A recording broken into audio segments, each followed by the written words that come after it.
और अगर तुमने मुझे कहीं उतार दिया तो मैं वो रास्ते में रह जाऊंगा, फिर नहीं जाऊंगा। उन्होंने कहा अच्छा ये बात मुझको मंजूर है। तो कंधे में चढ़ा लिया, रावण ने ले चला। चलते चलते रास्ते में लगी बड़ी पेशाब, उधर से एक ब्राह्मण आ गए। अरे उन्होंने कहा जरा ठहरिए, इधर आइए, तिलक लगाए हुए थे। उन्होंने कहा देखिए जरा सा आप इनको शिव जी महाराज को कंधे में बैठा लीजिए, मैं जरा पेशाब कर लूं। उन्होंने कहा देखो भाई असली बात तो यह है कि जल्दी पेशाब कर लोगे तब तो मैं इनको ले लूं, और अगर देर लगाई तो मैं उनको उतार दूंगा। तो उन्होंने कहा कि अच्छा मैं पेशाब कर लूं, आप ले लीजिए, मैं जल्दी ले लूंगा। जब रावण पेशाब करने बैठा तो पेशाब ही करता रह गया। उन्होंने कहा देखो भाई नहीं तो मैं उतारे देता हूं, तुम जल्दी से इनको लो। उसकी पेशाब खत्म नहीं हुई, ब्राह्मण देवता ने शिव जी को उठा के रख दिया। अब वो वही रह गया, अब क्यों जाए, वही है बैजनाथ धाम। उधर बैजनाथ धाम वही है जहां आप जाए करते हैं। तो अगर वो उधर जा सकते हैं तो काशी से इधर भी आ सकते हैं। तो उनकी भक्ति और मुक्ति जो बच रही है उसको ले लीजिए। उन्होंने तो दरवाजा खोल दिया है कि भक्ति मुक्ति ले लीजिए 11 दिन तक, तो आप उस खड़क से, संघार से बचेंगे। आपको तो मालूम है नहीं, ये कुछ करेंगे वही काम, लेकिन जो काम करना चाहिए वो नहीं करते। तो महात्मा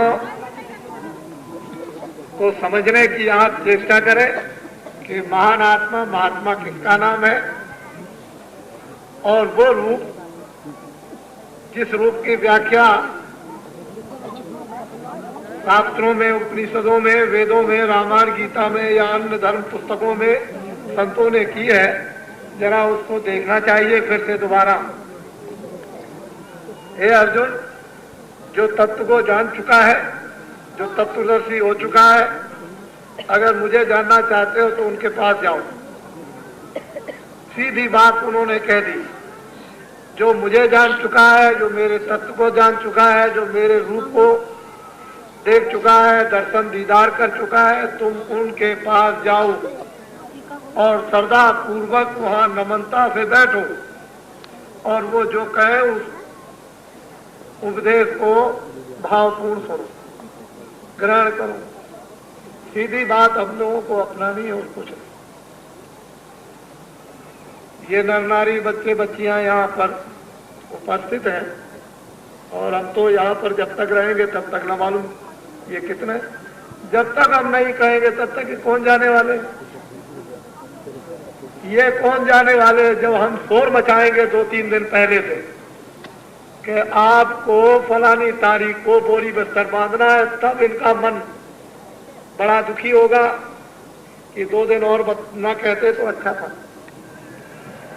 लेकिन आपको तो ये बात मालूम है नहीं। आप तो इस भाव को, इस श्रद्धा को, इस प्रेम को, इस आंतरिक ज्ञान को, उस संपत्ति को आपको तो पता नहीं है कि इनका खिंचाव क्या है, इनका आकर्षण क्या है। ये तो एक चुम्बक है, उधर भी तान लिया, इधर भी तान लिया, और बीच में समझ लीजिए कि कोई है, उधर भी तन रहे, इधर भी तन रहे। तो ये तो एक चुम्बक पत्थर की तरह से कथित है। दिल दिल को खींचती है, हृदय हृदय को खींचती है, मन मन को खींचती है। ये तो अद्भुत भगवान की वो आकर्षण कथित लीला। तो ये बात भक्ति समझते हैं, जानते हैं। अन्य लोग जो सांसारिक हैं उनको समझने में कुछ समय लगेगा, लेकिन वो भी धीरे धीरे समझ जाएंगे।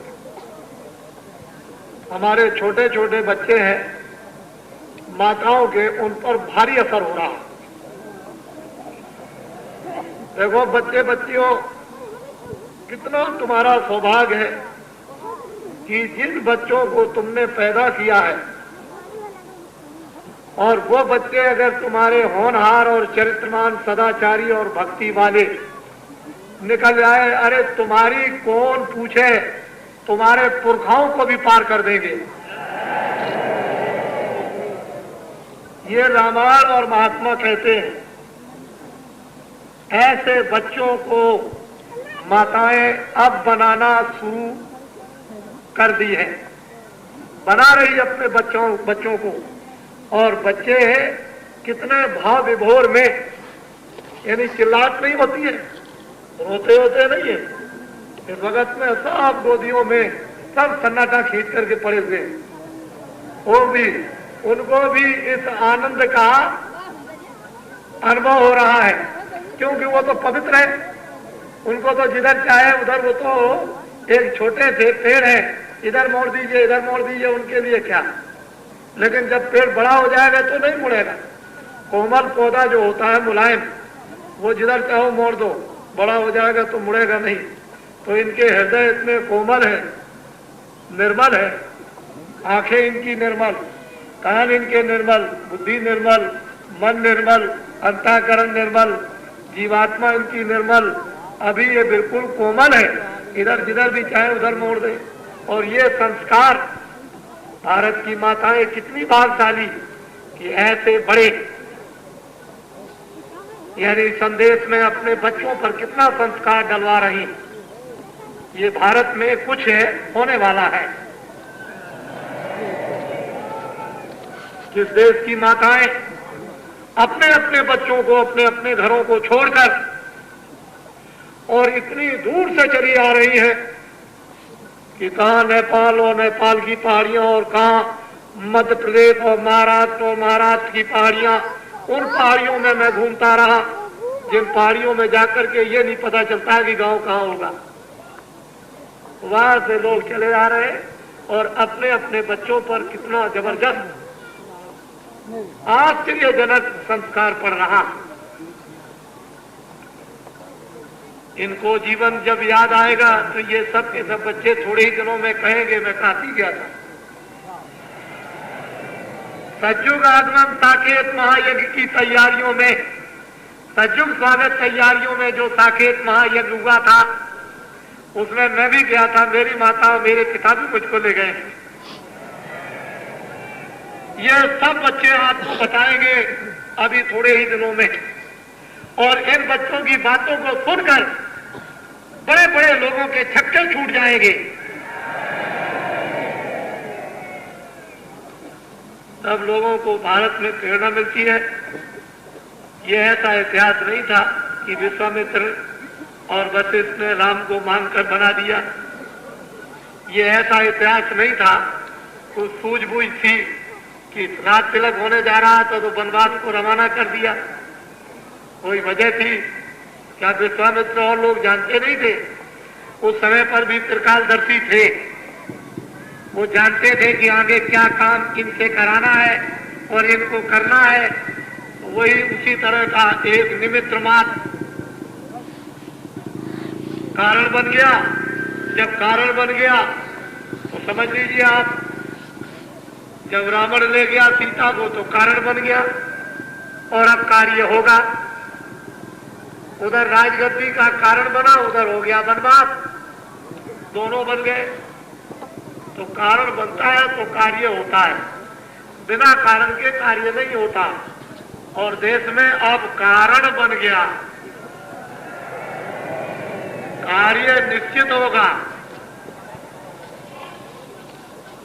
अब आपको छोटा सा एक दर्शक सुना, उनको ध्यानपूर्वक आप सुने।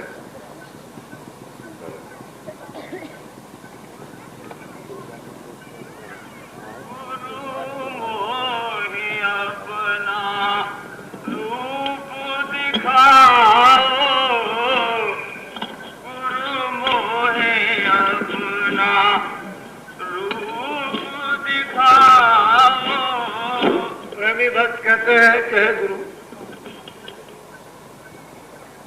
मुझे अपना रूप